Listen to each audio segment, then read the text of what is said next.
계속 흑자를 내면서 회사를 운영해 왔거든요. 보통 스타트업들이 창업하고 데스밸리라든지 적자, 창업자들 간에 다툼이 있을 수도 있고, 사실 저희는 그런 것들을 크게 겪지 않고 슬기롭게 잘 넘어왔던 것 같아요. 근데 그 이유는 사실 생활용작소는요, 주방 세제라든지 세탁조 클리너, 제습제, 일상생활 하시면서 쓰시는 그런 생활용품을 다 좀 만든다고 생각해 주시면 되고요. 생활용품 상품 수로는 한 150개, 작년 매출 기준으로 한 300억 이상 했거든요. 생활용품이 단기간에 이렇게 좀 큰 매출을 내는 건 사실 좀 이례적입니다. 안녕하세요, 생활용작소 대표 김지선입니다.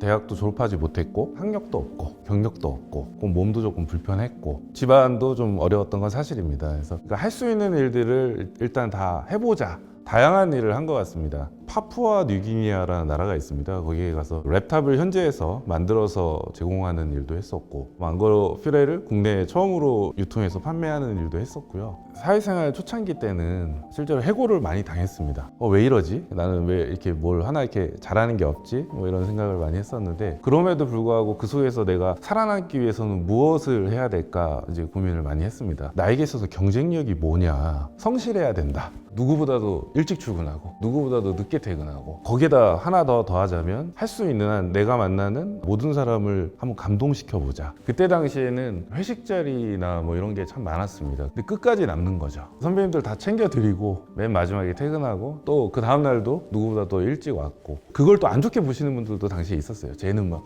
저런 것만 잘해. 반면에 그래도 저 친구 열심히 사는구나, 적어도 그런 느낌은 줄 수 있었던 것 같아요. 이제 성실만 해봐도 어떤 부분에서 좀 인정을 받는다라는 느낌을 받았던 거죠. 이렇게도 가능하구나. 생활용품 쪽이 보수적인 시장이라 다른 데서 잘 이렇게 좀 엄두를 못 내는 대기업 위주로 다 형성돼 있던 시장이었습니다. 생활용품을 만든다는 이런 거는 제조 시설도 있어야 되고요. 오프라인 기반이라면 유통 조직도 있어야 되고 어마어마하게 큰 자본이 필요합니다. 그런 자본이 없으면 사실 그 시장에서 성공하기가 어렵죠. 대기업들이 더 그들만의 공고한 성을 쌓을 수밖에 없는 시장이었던 것 같아요. 저희 그 첫 제품이 제습제였습니다. 염화칼슘이라는 소재 들어가는데 그거 외에도 부차적인 게 별로 안 들어갑니다. 근데 시장에 형성된 가격이 좀 이해가 안 됐어요. 왜 이 금액에 팔아야 되지? 거기서 기회가 있을 수 있겠다.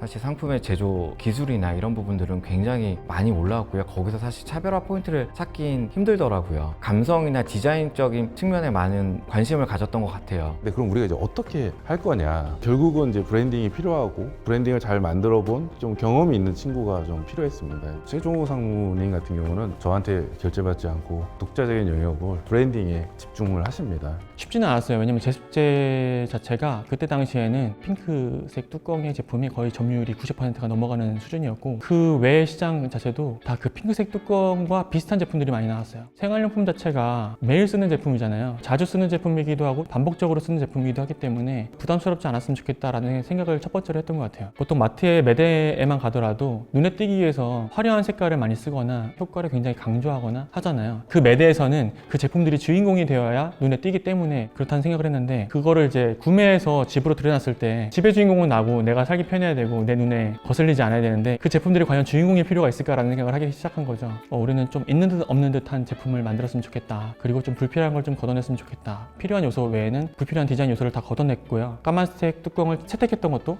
그런 이유였어요. 이제 회의를 했죠. 근데 이렇게 만들자는 거예요. 하얀 용기에 검은 뚜껑을 넣어가지고 라벨에 제습제 이렇게 쓰자는 거예요. 우려는 분명히 있었어요. 왜냐하면 다른 제품들은 이미지화 했을 때 좀 더 화려한 색깔로 소비자들의 선택을 받고 있는데, 블랙 앤 화이트 톤이었기 때문에 묻히는 거죠. 부정적인 피드백들이 굉장히 많았어요. 제습제 거의 90% 이상은 핑크색 뚜껑이 시장을 휘어잡고 있던 시기였기 때문에 핑크색 뚜껑의 재고는 굉장히 많아서 누구나 쓸 수 있었어요. 다만 까만색 뚜껑은 아무도 쓰지 않았기 때문에 새로 만들어야 되는 상황이었죠. 공장에서 들었던 얘기는 그거였어요. 생활용작소라는 회사가 신생 회사인데 까만색 뚜껑에 최소 주문 수량이 10만 개 단위다. 이 10만 개를 생활용작소라는 회사가 다 소화할 수 있겠느냐. 아마 10만 개를 소진하기 전에 생활용작소가 먼저 망할 수도 있다.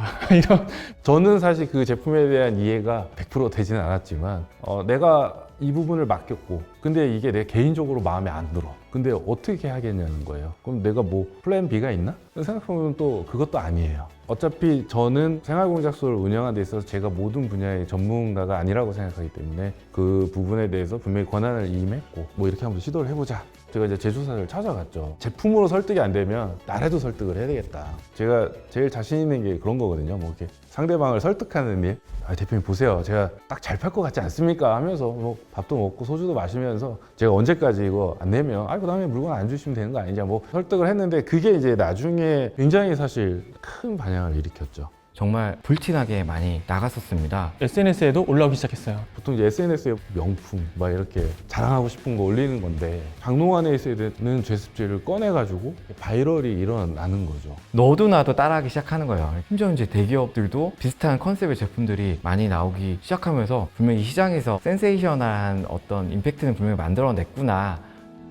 저희가 이제 15년부터 이제 창업해서 회사가 운영됐는데 사실 계속 흑자를 내면서 회사를 운영해 왔거든요. 한 3억으로 시작을 해서 스노우볼을 굴리듯이 크게 성장을 하다가 전년도 한 320억 정도, 100배 정도에 달하는 매출을 달성했고요. 그래서 저희가 취급하는 상품의 아이템 개수는 한 200여 가지. 생활용품 스타트업 중에서는 저희가 최초로 120억의 투자를 유치했고 매년 2배 이상은 계속 성장을 했던 것 같아요. 대기업은 상품의 가짓수가 많아요. 어떤 제품이 그 시기에는 좀 반응이 안 좋을 수 있는데 또 반응이 좋은 상품들이 또 있으면서 전체적인 어떤 볼륨을 유지하고 새로운 브랜드를 계속 마케팅해서 신제품을 내놓음으로써 또 활력을 불어 넣어주고 이런 것들이 계속 선순환되면서 커가는데 보통 중소기업 제품 같은 경우는 좀 한 가지 아이템에 집중하기 마련이거든요. 그게 시장에서 갑자기 좋은 반응을 얻으면서 기업이 갑자기 폭풍 성장을 하는데 근데 그 제품이 어느 순간 성숙기에서 쇠퇴기로 꺾이면 회사의 운명도 같이 꺾이게 되는 그 사례들을 보면서 초기부터 저희 생각의 모델은 제품의 가짓수 좀 많이 만듦으로써 리스크를 최대한 줄여야겠다. 기존에 이제 생활용품 브랜드라고 하면은 아이템마다 브랜드가 다 정해져 있어요. 예를 들면 주방 세제라고 하면은 네이밍이 정해져 있고 세탁 세제라고 하면 세탁 세제에 맞는 또 네이밍이 정해져 있고 각 카테고리마다 네이밍을 가져가는 전략들이 굉장히 많이 활용하고 있는 전략인데요. 저희는 이제 생활공작소라는 브랜드 하나로 여러 카테고리를 아우르는 전략을 취하고 있어요. 그러다 보니까 고객분들께서 생활공작소라고 하면 이제 생기는 이미지가 있으신 것 같아요. 주방 세제를 사서 써봤는데 가격도 합리적인데 성분도 나쁘지 않은 것 같고 디자인도 예쁘더라. 다른 제품이 출시됐는데 그러면 이 제품도 당연히 그럴 것이야 믿음을 가지고 계시는 것 같았어요. 고객분들과의 신뢰를 구축하기 위한 방법이 가장 중요한 거는 브랜드가 내는 목소리가 틀어지면 안 된다고 생각을 해요. 사람과 사람을 만나는 관계도 그렇잖아요. 앞에서 하는 말이 다르고 뒤에서 하는 말이 다르고 오늘 했던 말이 다르고 내일 했던 말이 다르면 이 사람을 신뢰하기가 굉장히 어렵잖아요. 제품 자체도 제습제는 그렇게 만들었지만 핸드워시는 좀 다르게 만들거나 아니면 주방세제는 좀 다르게 만들거나 이러면 이 브랜드가 하려는 말이 뭐지? 혼선이 있을 수 있는데 가격과 성분과 디자인 매일 쓰더라도 부담스럽지 않게 고민할 필요가 없게 구매할 수 있게 만드는 거 다양한 카테고리에서 8년간 일관된 메시지를 냈기 때문이 아닌가? 그게 가장 큰 요인이지 않을까라는 생각을 하고 있어요. 솔직히 저희 브랜드가 일관된 메시지를 계속 낼 수 있었던 이유는 제 능력이 뛰어나서라고 생각을 하고 있지 않아요. 그렇게 할 수 있는 권한을 준 파운더들 전적으로 신뢰해서 밀어줬기 때문에 가능하다고 보고 있고 그 신뢰가 이어져 오고 있기 때문에 당연히 이 브랜딩이 계속 일관되게 유지가 되고 있다라고 믿고 있거든요. 그래서 처음에 이 브랜딩을 맡겼을 때 대표님이 했던 얘기가 있어요. 나는 브랜딩에 대해서 잘 모르니까 이 부분에 대해서 전문가인 너의 의견을 전적으로 따를게. 솔직히 그 얘기를 듣는 순간 저는 이제 반신반의했죠. 잘 되는 상황에서는 그게 가능할 것 같은데 그때 당시에는 돈 한 푼이 아쉬웠던 시절이었고 삐끗하면 정말 회사가 없어질 수도 있는 상황이었는데 생활용품 시장이 그때만 해도 다 알록달록했다고 했잖아요. 시장 점유율 80%를 넘게 쥐고 있는 플레이어들이 다 그렇게 하고 있는 상황에서 저희는 알록달록하지 않고요. 눈에 띄는 게 아니라 눈에 띄지 않는 디자인을 할 거고요. 성분은 좀 안심할 수 있어야 되고요. 대중적으로 팔리는 제품보다는 조금 비쌀 수 있어요. 다만 이런 성분을 가진 다른 제품보다는 저렴할 겁니다 라고 했을 때 고민이 될 거 아니에요. 대기업보다 좀 비싸게 팔면 정말 팔릴까? 라는 걱정을 할 수도 있고 야 눈에 띄어도 모자라 파는 눈에 안 띄게 한다고? 라고 생각할 수도 있는데 종우야 네가 그렇게 생각했으면 그렇게 해 라고 하고 더 이상 묻지 않는 그런 믿음 그런 것들이 있었기 때문에 가능하지 않았을까. 그러니까 돈을 버는 것보다 더 중요한 게 무조건 사람이라고 생각합니다. 일은 저 혼자 다 할 수 있는 게 아니거든요. 다 같이 이렇게 어우러져서 해야 되는 건데 어떤 신뢰를 가지고 얼마나 멀리 나갈 수 있는지에 대한 걸 서로 인식하고 이제 끝까지 가져가게 하는 게 사실 대표로서 가장 중요한 부분이고 그런 신뢰를 깨지 않기 위해서 정말 정말 대화를 많이 해야 된다고 생각합니다. 사업이라는 게 오해의 소지들이 서로 많아요. 서로의 작은 행동을 가지고 이렇게 좀 크게 생각하거나 그걸로 인해서 되게 분쟁이 생기거나 그렇게 해서 좀 해체되는 경우가 되게 많다고 저는 들었습니다. 그리고 또 저희도 그런 과정이 있었어요. 그런 서로 오해가 생기면 다 내어놓고 이야기를 하기 때문에 저희가 정말 얼마나 대화를 많이 하냐면 파운더들이 다 일찍 일어나요. 그래서 새벽부터 뭐 카톡으로 시작을 하고 전화 통화로 출근하고 아침 먹으면서 얘기하고 계속 얘기하고 모여서 저녁 먹고 얘기하면서 집에 갈 때 얘기하고 집에 가서 씻고 잔 다음에 잠 자고 눈 뜨면 다시 얘기하고 많이 하고 있어요. 얘기를 정말 많이 하고 있어요. 서로의 어떤 그 이해의 폭이 되게 크다고 해야 되나? 문제가 생겨서 문제를 푸는 거는 배경이 좀 이해가 되면 좀 쉬운 것 같아요. 평상시에 뭐 진짜 그냥 하나부터 열까지를 다 알고 있는 거예요. 이 친구가 또 이렇게 생각할 수 있지. 이 친구 역할이 이런 거잖아. 갑자기 막 헤어져. 뭐 이런 일은 발생되지 않는 것 같다는 거죠. 왜냐하면 모든 것들이 다 이제 공유되고 있고 이렇게 낯설지가 않은 거야. 솔직히 말씀드리면 사업 초창기에 제가 그렸던 비전은 대한민국에서 제일 재밌는 회사를 만들자였습니다. 그런 마음으로 최대한 할 수 있는 한 이렇게 좀 재밌게 사업을 했고요. 저희가 이제 어느 정도 규모도 좀 커졌고 경쟁력도 좀 생겼고. 근데 이제 앞으로 나아가려면 재밌는 회사 가지고는 안 되겠더라고요. 우리 브랜드를 이해하시는 소비자분들이 고민하게 만들지 말자.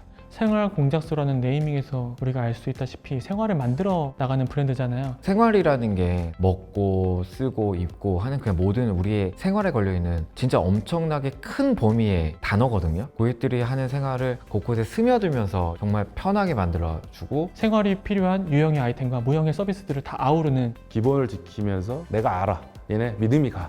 브랜드가 꼭 되고 싶은 거죠.